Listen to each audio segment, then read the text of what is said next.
Why the Philippine Book Festival? Why is it so important? Because it's cool.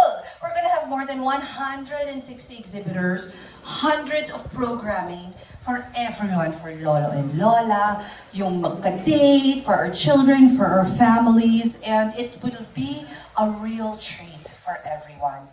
But let me tell you a story. Do you have time? 10 minutes lang, okay.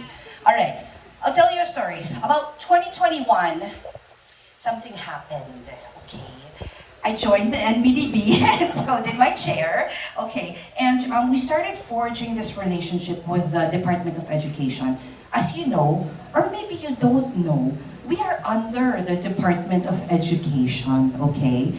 But we are a creative industry, so it's a little bit interesting, that dynamic. But 2021, something happened, and what happened was, you had people at the Department of Education that really wanted to look at the process of procurement. Okay, so what does that mean? The process of buying books. Like, what does it look like? What do the publishers need? And you know, may reading issues. So let's try to fix it. And on our end, we wanted to do the same thing. Because it's important, because we all need to have our books available to us.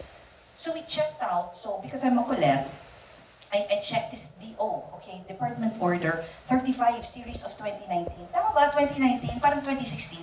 Just don't quote me on that. DO 35. Okay, so I checked this DO 35, and then I'm reading it. Okay, this is the procurement policy of, okay, buying policy, of all of the regional Department of Education offices to purchase supplementary learning resources. You heard them speak about it. I think Sir Paulo spoke about it, Mambing, what is a supplementary learning resource? Does anyone know?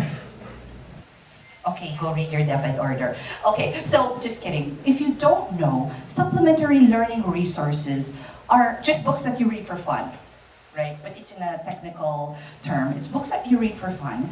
And the DepEd said, okay, we have to buy books for our libraries and library hubs. So they had this beautiful order, but attached to that order was a list, okay, of 3,500 titles. So they were essentially telling their teachers, the regional directors, bili kayo ng mga libro, because we need it for our libraries. And then me, being makulit, I checked, but ganito yung listahan. It did not represent the greatness of the stories we had to tell. 30% was local, 70% was imported. I'm okay with imported, it's not a problem. Of course, we want the best. But it did not represent all of the books from all of our really wonderful publishers. And what was lacking were our publishers coming out of the regions, Mindanao, Visayas, Cavite, all these places. So we decided, DepEd, specifically the Bureau of Learning Resources, okay, under Attorney Aris Covilan, myself, our team, with our chair, with everyone, we started really looking at this policy, and we said, hey, you know, we can't have a list of books to buy. This has to be democratized. Why? Because the needs from BARM and the needs for Giwan, Eastern Samar, are different from the needs of Cavite or Manila. And then, so we worked on this policy. You know how long it took? 2 years. Hard work yan. Just going back and forth and making collab. Finally, last year, we finalized the policy.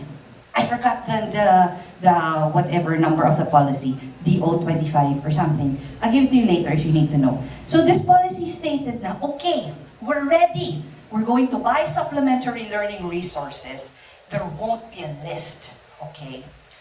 There won't be a list. We're going to download the funding, billions worth of funding, to the different regions, and each region will get to buy their own books. And the choice that they want, with the needs that they want. Okay, so we're like, oh my gosh, this is so exciting. Unprecedented. Never happened before. So yon. So that happened. I'm going to put that to the side because I'm going to tell you another story. So remember that, okay? That important memo. Then second, because we're with the NBDB, we're looking at the landscape.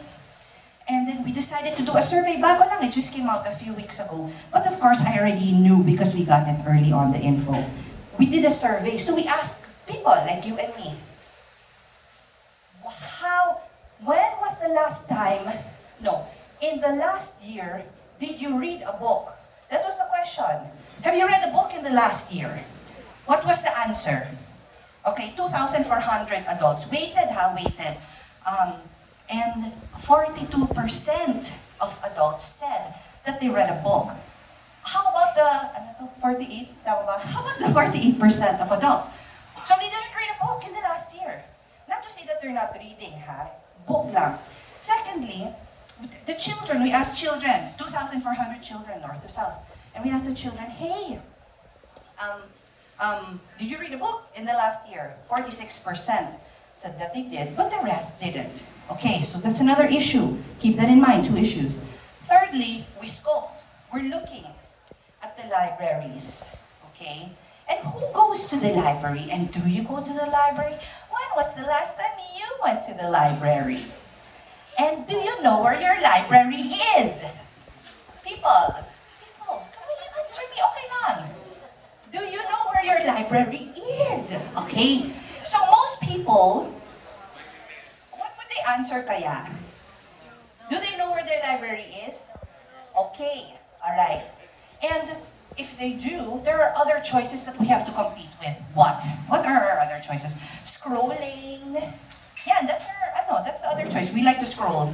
We like to know what's going on with whatever. We like to go to the mall, right? There's so many other things that we could do, right? And for those that do choose to go to the library, what are the books that fill up those libraries? And are there programs for young children and mothers who want to bring their kids to read? Are there programs for them? So we looked at that. Third.